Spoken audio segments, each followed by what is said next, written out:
Hey, Matt Allen here. Welcome back to Tactical Bassin.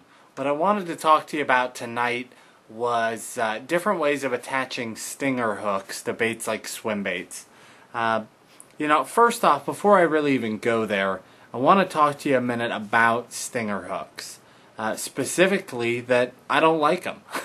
I'm not a huge advocate of them. I don't think that in most circumstances they're necessary. But if you are going to use them, you want to use them the right way. You want to attach them the right way. So what I'm going to do is I'm going to go over 4 different means of connecting a stinger hook to a swim bait that I use at different times. Some are a little more outdated than others, but I'll show them to you anyway. The first one is using 7-strand wire. 7-strand, it's very, very common. Basically with this one, you use the wire. Now this is an older bait. I don't do this anymore. It's completely outdated. You can see the stinger hooks are on the belly of the bait. I don't like this at all. Absolutely, positively don't do it. But I wanted to show you this connection, even though it's one I don't really use anymore. It's using 7-strand coated wire and crimps. I'll try to get this close enough you can see how that's done. You can see the crimps there holding the wire. I used this for years, and it does work. A lot of people still use it. I really don't. But if you are going to do it, those hooks shouldn't be on the belly. They should be on the back. So that's the first one, using wire and crimps. The second one is using braid. This is another one that you hear a lot about.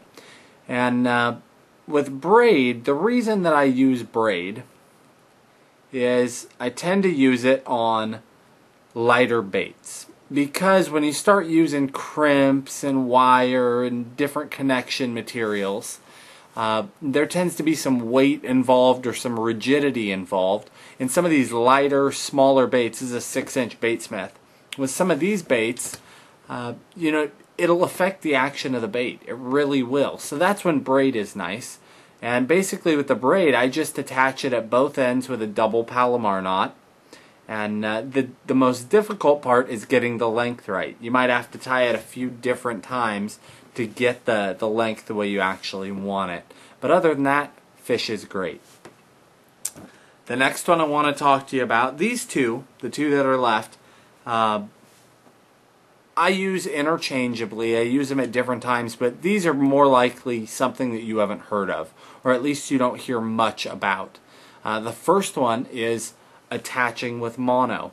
This is a big baitsmith swim bait. I think it's a 9.5-inch Magnum trout. And the way I connected this one is with monofilament. Actually, I guess it's copoly, but it really doesn't matter.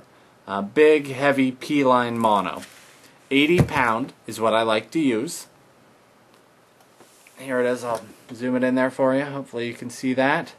It's attached at both ends with a San Diego jam knot. It's actually what San Diego jams were created for, was making attachments on heavy mono, so it's perfect for it. Now, there are some benefits. There are also some things I don't like about this. One is that, again, it's kind of a pain to tie. It's hard to get the length right. It has its limitations. I don't trust it for more than about 1, maybe 2 fish, so you have to retie them a lot, and that's always a bummer. The perk of it is, let me stick this hook back in here. When it's laying down on the bottom of the bait, it's almost invisible. I mean, that is hard to see. Practically invisible, which is awesome if you're fishing for pressured fish. And then last, the final one I want to talk to you about, this one is a Huddleston 8-inch, and this one is using single-strand wire, made by the same company that makes 7-strand, but they make one that only has 1 strand of wire, and you attach that one very, very similarly. There it is attached. Hopefully you can see that. But those aren't crimps. You use something called a haywire twist. You basically just twist the wire up and it's strong enough to hold. So that one's really nice. There's less failure points. Obviously you're not working with crimps, but it's completely rigid, which can put a big flat spot in your bait. If your bait needs a lot of movement, it just flat won't work. So that's why I wanted to show you all 4 of these different options, because for different scenarios, They all work, they're all important, but none of them work in all of the different scenarios. So those are the 4 different ways I recommend attaching stinger hooks to swim baits. They work very, very well if you need to do it. But again, most of the time, I am not an advocate of stinger hooks. I don't think you need it. You're better off with just that jig hook. You have less hardware on the bait overall. The fish are more likely to just completely engulf it and be hooked solid, because a fish hooked on the jig hook is typically a fish coming in the boat.